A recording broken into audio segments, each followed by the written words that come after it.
देश में विपक्षी राजनीति एक अलग सुर पकड़े हुए है। वैसे तो विपक्ष का काम है सरकार की आलोचना या विरोध करना, होना भी चाहिए, सरकार की नीतियों और कार्यों का क्रिटिकल एनालिसिस करना, और वो होना भी चाहिए क्योंकि लोकतंत्र मजबूत तभी होता है। लेकिन हैरानी तब होती है जब संवेदनशील और राष्ट्र से जुड़े मुद्दों पर राजनीति होने लगे। अब वंदे मातरम को लेकर कांग्रेस का उलट राग आप देख लीजिए।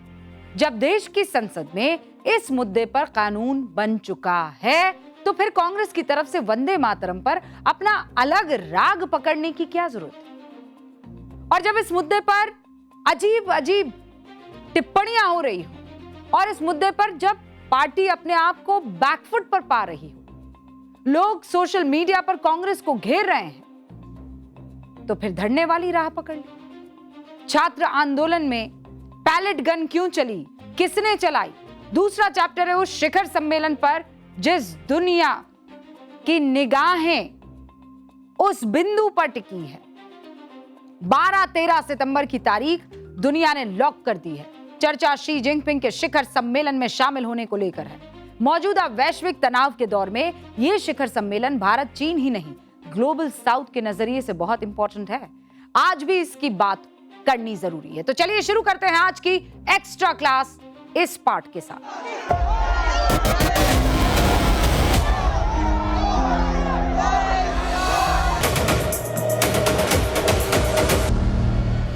बीच वंदे मातरम में आप घबराते नहीं हैं, बीच वंदे मातरम में आप गुस्साते नहीं हैं, बीच वंदे मातरम में आप मंच नहीं छोड़ते हैं, और बीच वंदे मातरम में आप नहीं कहते हैं stop it stop it stop it.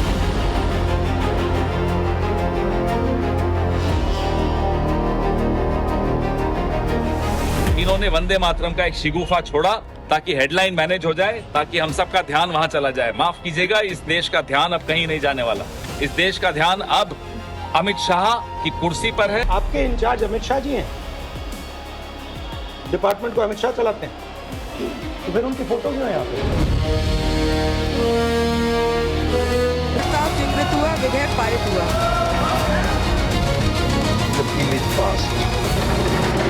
Vande Mataram को लेकर भारतीय जनता पार्टी, जैसा कि हमारे प्रस्ताव में भी लिखा हुआ है, सभी के पास हर नुक्कड़ हर गली में जाएगी। मैं समझता हूं गैर संवैधानिक बात है तो बीजेपी की ओर से इस मुद्दे को ध्रुवीकरण के चश्मे से देख रहे हैं। क्या ये तय हो चुका है कि अब लड़ाई दो धाराओं के बीच है? क्या इसे निश्चित माना जाए कि अब चाहे 2027 का यूपी चुनाव हो या 2029 के लोकसभा चुनाव, सत्ता और विपक्ष की रणनीति देश की 65% युवा आबादी की उम्मीदों, आकांक्षाओं और भावनाओं के पैरामीटर पर ही कसी जाएगी? क्योंकि बीजेपी हो या कांग्रेस, दोनों के केंद्र में देश का युवा है। अपनी राष्ट्रवादी धारा पर बीजेपी कहती है कि वंदे मातरम गीत का सम्मान होना चाहिए। कांग्रेस कहती है कि ये ध्यान भटका रहे हैं। बीजेपी सांस्कृतिक गौरव से युवाओं को जोड़ती है, कांग्रेस कहती है ये युवाओं को लड़ा रहे हैं। बीजेपी मोदी के 2047 विकसित भारत के लक्ष्य को बताती है तो राहुल गांधी कहते हैं भारत डेड इकोनॉमी। मोदी राजनीतिक स्थिरता और विकास की बात कहते हैं तो कांग्रेस अस्थिरता से सत्ता की आस लगाती है। तो एक तरफ कांग्रेस अड़ी है कि वो वंदे मातरम के पूरे छंद नहीं गाएगी, कानून बना तो बना, वो 1937 के अपने रिजोल्यूशन को मानेगी। बीजेपी इस फैसले पर कांग्रेस को घेर रही है। वो कहती है कि इसे लेकर वो देश के युवाओं के बीच जाएगी। वंदे मातरम पर कोहराम मचा तो राहुल गांधी ने दूसरा मोर्चा खोल दिया। पैलेट गन विक्टिम को लेकर थाने पहुंच गए, एफआईआर की मांग कर धरने पर बैठ गए। राहुल गांधी विपक्ष के नेता हैं और अब सिर्फ लोकतांत्रिक राजनीति नहीं, अराजकता की राजनीति करते हैं। कभी प्रधानमंत्री के घर के सामने बैठ जाते हैं और अभी फिर यहां बैठ गए हैं। तो बीते हफ्ते की राजनीति में बहुत कुछ हुआ है।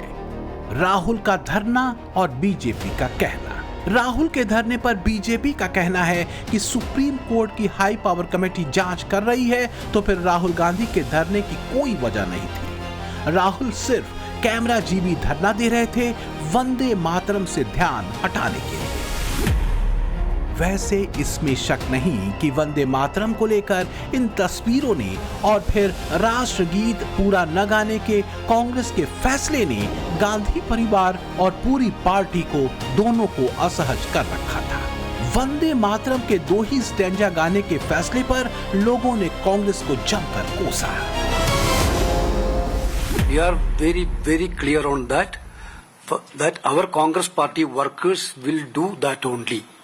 This is our decision. First 2 stands था। खड़गे जी, अब आपका कांग्रेस गांधी जी वाली कांग्रेस नहीं है। आपका कांग्रेस अब मुस्लिम लीग बन गया है वोट के लिए।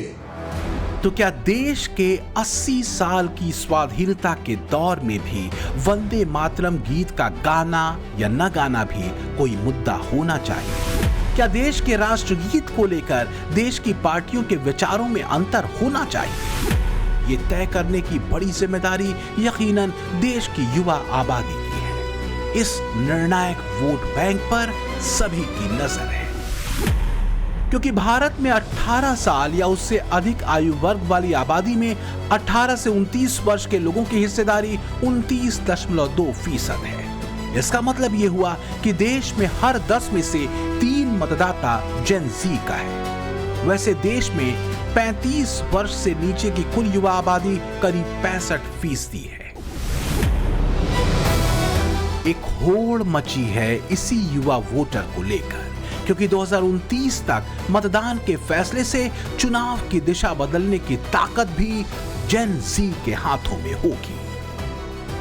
मोदी नीति जहां राष्ट्रवादी उभार और सांस्कृतिक राष्ट्रवाद के सूत्र से देश के युवाओं को जोड़ने की है, तो वहीं कांग्रेस सेकुलर बोल और जातीय मुस्लिम वोट बैंक के गोल के भरोसे है। एक्सपर्ट मानते हैं कि संपूर्ण वंदे मातरम को गाने से ऐतराज के पीछे कांग्रेस का लक्ष्य 2014 के बाद देश में उठी सांस्कृतिक राष्ट्रवाद की उसी लहर को रोकने का है। कांग्रेस का ये निर्णय केवल और केवल इनकी घोर तुष्टीकरण की नीति की पुष्टि करता है। आज कांग्रेस पार्टी 1937 का अपनी पार्टी का रिजोल्यूशन मान रही है और पार्लियामेंट के एक्ट को नकार रही है। मुझे तो बड़ा आश्चर्य है, श्री राहुल गांधी की नेतृत्व में कांग्रेस पार्टी फिर एक बार इस देश में तुष्टीकरण की राजनीति को पुरजोश तरीके से आगे बढ़ा रही है। इन्होंने वंदे मातरम का एक शिगुफा छोड़ा ताकि हेडलाइन मैनेज हो जाए, ताकि हम सबका ध्यान वहां चला जाए। माफ कीजिएगा, इस देश का ध्यान अब कहीं नहीं जाने वाला। इस देश का ध्यान अब अमित शाह की कुर्सी पर है। इस देश का ध्यान और देश की नजर नरेंद्र मोदी की कुर्सी पर है। इनको बोलिए अपनी कुर्सी बचाने की अब कोशिश खत्म कर दें। कुर्सी जाने वाली है, जनता आने वाली है। विपक्ष और खासकर कांग्रेस की चौतरफा घेरेबंदी का लक्ष्य क्या है? बीजेपी के मुताबिक कांग्रेस ऐसा करके देश में उठी राष्ट्रवादी लहर को तोड़ना या कमजोर करना चाहती है। वंदे मातरम गीत से जुड़े सांस्कृतिक गौरव को संकेतों में रूढ़िवाद बताना चाहती है। बीते 12 वर्षों में झूठे सेकुलरिज्म के विरुद्ध सनातन चेतना को धीरे धीरे कुंद करना चाहती है। दूसरी तरफ जेन ज़ी को जातीय लाइन पर भड़काना ताकि हिंदू एकजुटता खत्म हो, और वंदे मातरम का विरोध एक तरह से मुस्लिम वोट बैंक का तुष्टीकरण है ताकि कांग्रेस मुसलमानों का भरोसा जीत सके। वंदे मातरम पर चल रही कांग्रेस की पॉलिटिक्स पर मैं लगातार आपके सामने तथ्यों के साथ चीजों को रख रही हूं। मुद्दा वोट बैंक का है और खुद को मुसलमानों की हिमायती साबित करने के लिए कांग्रेस की मौका किसी कीमत पर नहीं छोड़ना चाहती। पहले जाति वाली राजनीति, फिर राष्ट्रगीत पर अपनी शर्त, अपनी लाइन। कांग्रेस सब सेट मान रही है। कुछ एक्सपर्ट्स मानते हैं कि 2027 में होने वाले यूपी चुनाव में कांग्रेस जातीय घेराबंदी और मुस्लिम वोट बैंक के डुअल फॉर्मूले से एंट्री मारने के लिए ये काम कर रही है। वैसे संविधान और कानून की रक्षा की बड़ी बड़ी बातें करने वाली कांग्रेस का पुराना शगल रहा है संविधान का मजाक बनाना। शायद आपको याद दिला दूं कि 80 के दशक में शाहबानो केस में भी कांग्रेस ने ऐसे ही देश के कानून और देश की सर्वोच्च अदालत का मजाक बनाया था। शाहबानो के पक्ष में आए सुप्रीम कोर्ट के ऐतिहासिक फैसले को बदलकर यह काम उन्होंने किया, क्योंकि तब भी कुछ कट्टरपंथी एक्टिव हो गए थे, जैसे आज वंदे मातरम पर एक्टिव हुए हैं। तब वोट बैंक के तुष्टीकरण के लिए कांग्रेस ने सुप्रीम कोर्ट के फैसले को बदल दिया था और अब वंदे मातरम पर बने कानून को लेकर भी कांग्रेस वही कर रही है जो उसने पहले किया था। वंदे मातरम को पूरा न गाने की जिद को लेकर कांग्रेस क्या मुस्लिम तुष्टीकरण वाली लाइन पर एक बार फिर उतर चुकी है, जैसा कभी शाहबानो केस में कांग्रेस की सरकार के दौर में हुआ था। दरअसल हुआ यह था कि इंदौर की रहने वाली शाहबानो को उसके पति ने तलाक दे दिया था।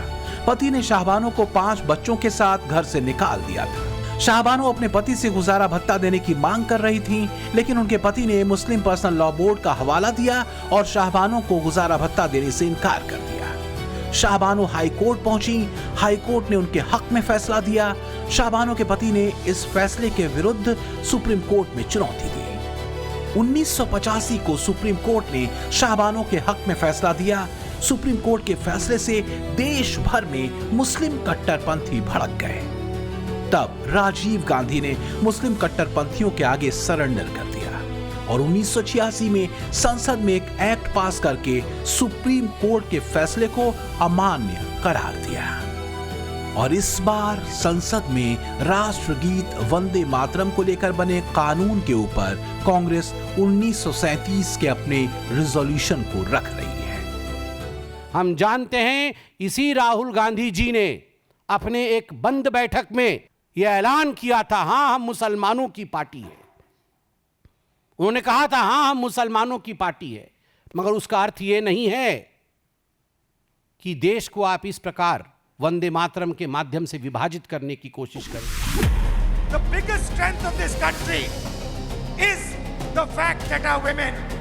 लेकिन हवा एक और है जो चल रही है। जेन-ज़ी को अपने पाले में करने के साथ ही कांग्रेस जुटी है आधी आबादी तक अपनी पहुंच बढ़ाने को लेकर। जो कांग्रेस शाहबानो केस में कभी शरिया लॉ के हिमायती कट्टरपंथी मौलानाओं के आगे झुक गई थी, उसी कांग्रेस के नेता राहुल गांधी मनुस्मृति का हवाला देते बेटियों की स्वतंत्रता को कटघरे में बताते हैं।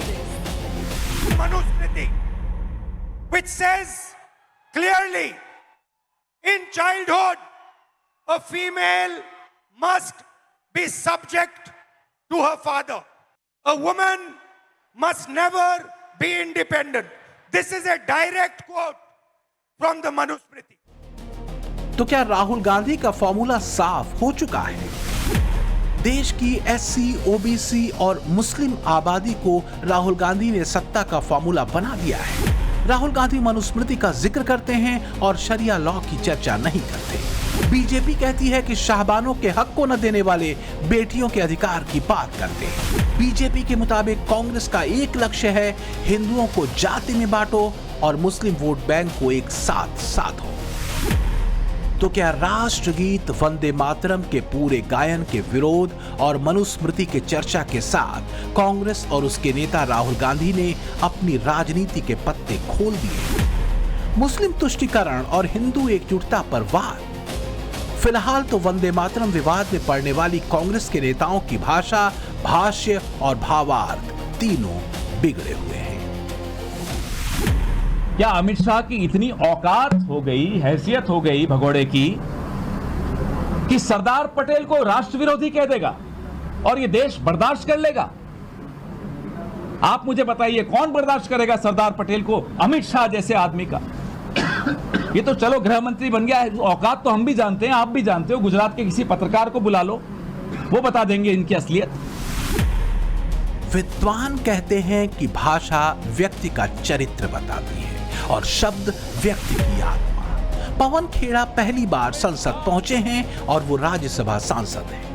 वो उत्साह में है, पर सच ये है कि अति उत्साह भीतर की बेचैनी, कुंठा और तिलमिलाहट को बाहर ला देता है। तो क्या वाकई कांग्रेस बेचैन है? इसकी वजह क्या है?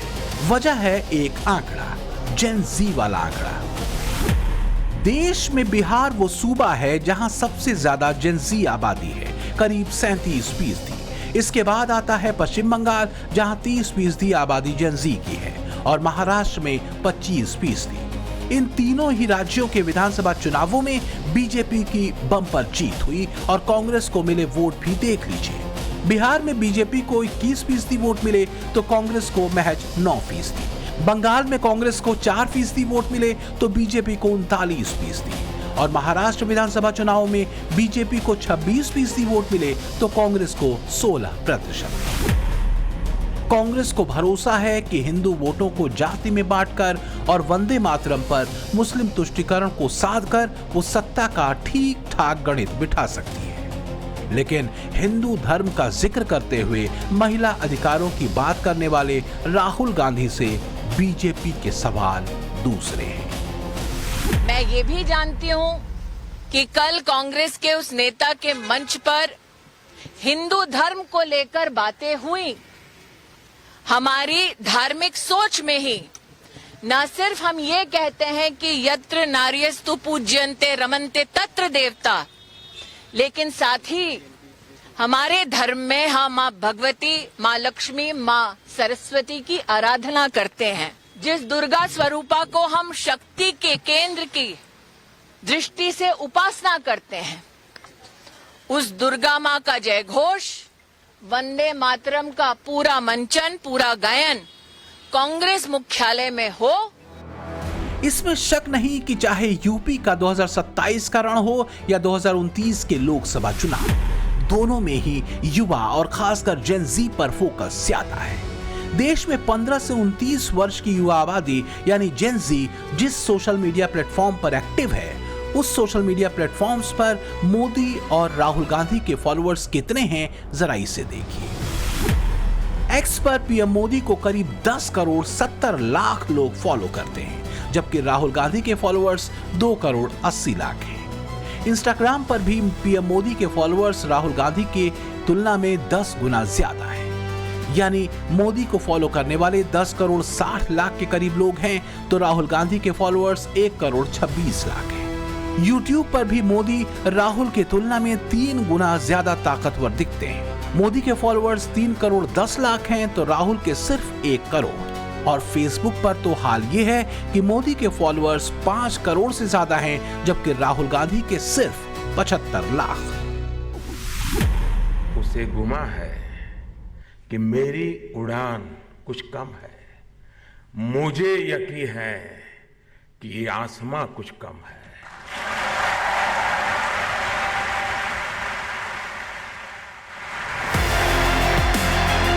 अगर सोशल मीडिया भी पॉपुलैरिटी और युवाओं के बीच स्वीकार्यता का पैमाना माना जाए तो उसमें भी मोदी कहीं आगे दिखते हैं। मुद्दा उम्र से ज्यादा विजन का है।